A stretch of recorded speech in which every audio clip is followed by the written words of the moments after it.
pimpinan dan para anggota Dewan yang saya muliakan. Di dalam RAPBN tahun 2019, belanja negara direncanakan akan mencapai Rp2.439,7 triliun atau sekitar 15% dari produk domestik bruto Indonesia.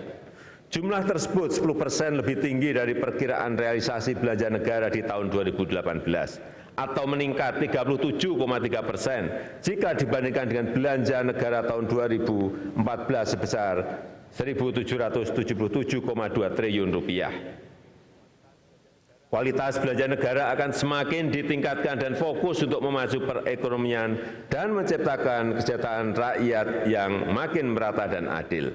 Karena itu belanja negara pada tahun 2019 akan diarahkan pada upaya penguatan program perlindungan sosial, peningkatan kualitas sumber daya manusia, percepatan pembangunan infrastruktur, reformasi birokrasi, dan penguatan desentralisasi fiskal.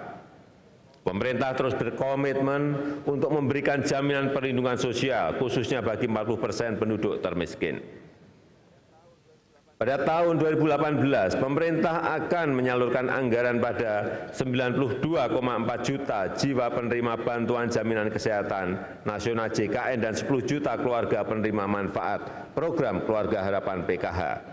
Pada tahun 2019, pemerintah akan memperkuat program Keluarga Harapan melalui peningkatan besaran manfaat 100% dengan target sasaran 10 juta keluarga penerima manfaat. Selain itu, pemerintah juga akan meningkatkan jumlah penerima bantuan jaminan kesehatan nasional JKN menjadi 96,8 juta jiwa. Sementara itu, program bantuan pangan non-tunai BPNT yang dijalankan sejak tahun 2017 telah mampu menjangkau 1,28 juta keluarga penerima manfaat. Pada tahun 2019, sasaran bantuan pangan non-tunai ditingkatkan secara bertahap menuju 15,6 juta keluarga penerima manfaat untuk menggantikan program Beras Sejahtera.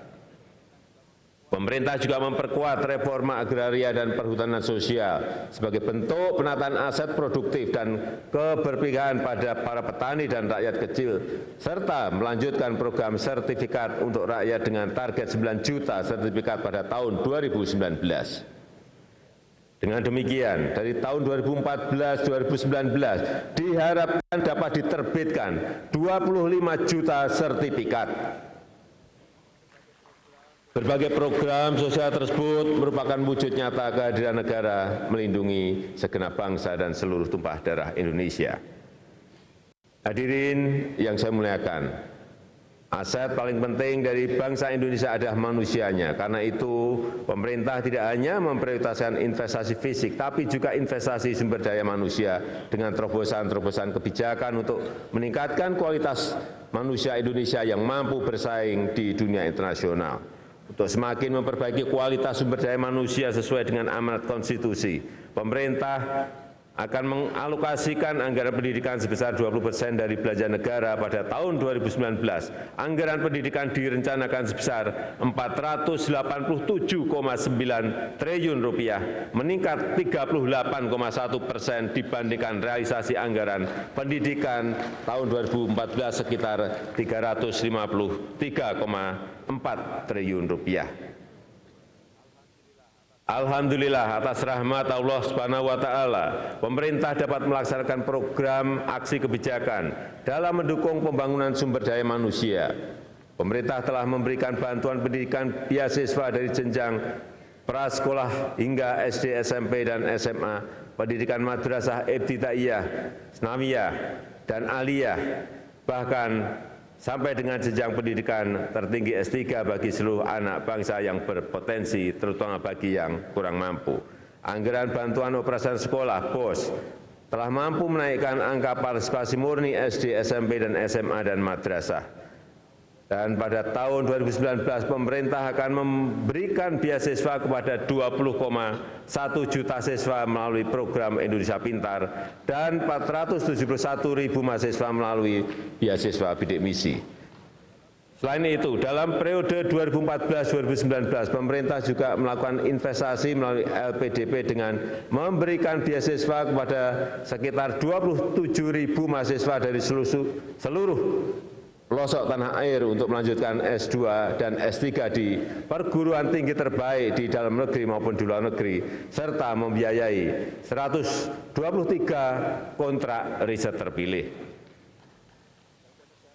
Belanja negara untuk bidang pendidikan pada tahun 2019 juga akan diarahkan untuk memperkuat program BOS bagi 57 juta siswa, meningkatkan kualitas guru PNS dan non-PNS melalui tunjangan profesi dan percepatan pembangunan serta rehab sekolah.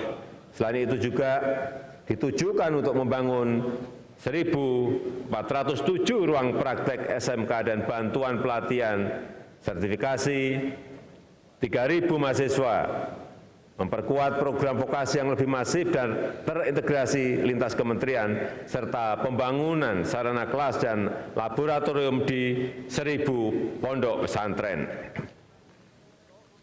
Untuk memperkuat layanan kesehatan pada tahun 2019, pemerintah mengalokasikan 122 triliun rupiah untuk anggaran kesehatan atau naik 2 kali lipat dari anggaran kesehatan 2014 sebesar 59,7 triliun rupiah. Sejak tahun 2016 sesuai dengan Undang-Undang Kesehatan, pemerintah konsisten menjaga anggaran kesehatan sebesar 5% dari belanja negara.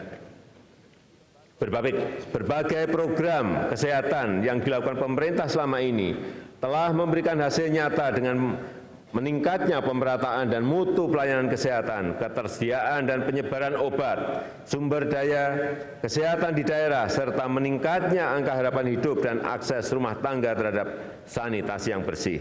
Pada tahun 2019, kita terus melanjutkan program prioritas di bidang kesehatan dengan memperkuat layanan kesehatan pada masyarakat, diantaranya melalui penyediaan sarana prasarana yang berkualitas pada 48 rumah sakit atau balai kesehatan, serta penguatan program penurunan angka stunting yang terintegrasi di 160 kabupaten kota. Untuk mengatasi permasalahan gizi anak, pemerintah juga akan mendorong pemberian makanan tambahan kepada 420 ribu ibu hamil dan 1,5 juta balita kurus, serta imunisasi anak usia 0 sampai 11 bulan hingga mencapai 90%. Melalui berbagai program perlindungan sosial itu diharapkan tingkat kemiskinan pada tahun 2019 akan turun lagi ke 8,5% hingga 9,5% dan indeks pembangunan manusia naik ke 71,98. Para pimpinan dan para anggota Dewan yang saya muliakan, selain meningkatkan pembangunan sumber daya manusia, pemerintah juga tetap melanjutkan pembangunan infrastruktur. Alokasi anggaran infrastruktur di tahun 2014 hanya sekitar 154,7 triliun rupiah dan ditingkatkan menjadi 256,1 triliun di awal Kabinet Kerja 2015. Dalam RAPBN 2019 diupayakan naik menjadi 420,5 triliun rupiah. Pembangunan infrastruktur ini memperkuat konektivitas, menyambungkan berbagai potensi ekonomi di seluruh Indonesia, memeratakan pembangunan, menumbuhkan kegiatan ekonomi baru, serta meningkatkan distribusi barang dan jasa, yang hasil akhirnya adalah peningkatan kesejahteraan masyarakat, pengurangan kemiskinan dan pengangguran, serta pengurangan ketimpangan. Sejak tahun 2015 hingga sekarang, pemerintah telah membangun jalan nasional, pelebaran jalan nasional sepanjang 12.783 km, 11 bandara baru, dan dari tahun 2016 sampai 2017 sudah dibangun sekitar 369 km spur rel kereta Kita juga telah memberikan penjaminan pada program pembangunan infrastruktur energi prioritas seperti pembangunan pembangkit tenaga listrik 10.000 MW tahap 1, infrastruktur digital berupa akses internet di daerah non-komersial dan broadband di desa, penjaminan program penyediaan air minum pada 11 PDAM, serta penjaminan program kerjasama pemerintah dengan badan usaha. Di sisi lain, dalam rangka menyediakan perumahan bagi masyarakat, pemerintah telah memfasilitasi kepemilikan 781.000 unit rumah bagi masyarakat berpenghasilan rendah melalui dana bergulir, subsidi bunga, bantuan uang muka, dan insentif perpajakan. Pada tahun 2019 kita akan terus melanjutkan penyelesaian target pembangunan infrastruktur yang dibutuhkan untuk pembangunan di daerah. Dengan menggunakan dana APBN sebagai katalis, pemerintah berencana membangun 667 km ruas jalan nasional baru, 905 km jalan tol, 48 unit bendungan, dan 162.000 hektar jaringan irigasi. Kita akan melakukan berbagai terobosan untuk mempercepat pembangunan infrastruktur di tanah air melalui skema pembiayaan pembangunan infrastruktur di luar APBN dengan melibatkan pihak swasta. Namun dalam situasi global yang bergejolak, pemerintah akan berhati-hati menjaga pembiayaan infrastruktur agar risiko tetap terjaga dan berkelanjutan. Dalam beberapa tahun terakhir, berbagai langkah telah dilakukan oleh pemerintah untuk memperbaiki kinerja birokrasi melalui penerapan sistem pemerintahan berbasis elektronik seperti e-procurement, satu data dan satu peta, penguatan reformasi birokrasi, serta peningkatan kualitas layanan publik seperti melalui mal pelayanan publik. Upaya perbaikan birokrasi tersebut telah meningkatkan peringkat Government Effectiveness Index Indonesia dari peringkat 103 pada tahun 2015 menjadi peringkat 86 di tahun 2016 atau naik 17 peringkat. Pemerintah juga melakukan percepatan pelaksanaan reformasi di 86 kementerian lembaga untuk memberikan pelayanan publik yang lebih baik, mudah, cepat, dan transparan, disertai penerapan sistem pemerintahan berbasis elektronik. Peningkatan kualitas dan motivasi birokrasi terus dilakukan agar aparatur negara makin profesional, bersih, dan terjaga kesejahteraannya. Untuk itu, selain melanjutkan kebijakan penggajian yang telah dilakukan tahun 2018, pada tahun 2019, pemerintah akan menaikkan gaji pokok dan pensiun pokok bagi aparatur negara, serta para pensiunan sebesar rata-rata 5%.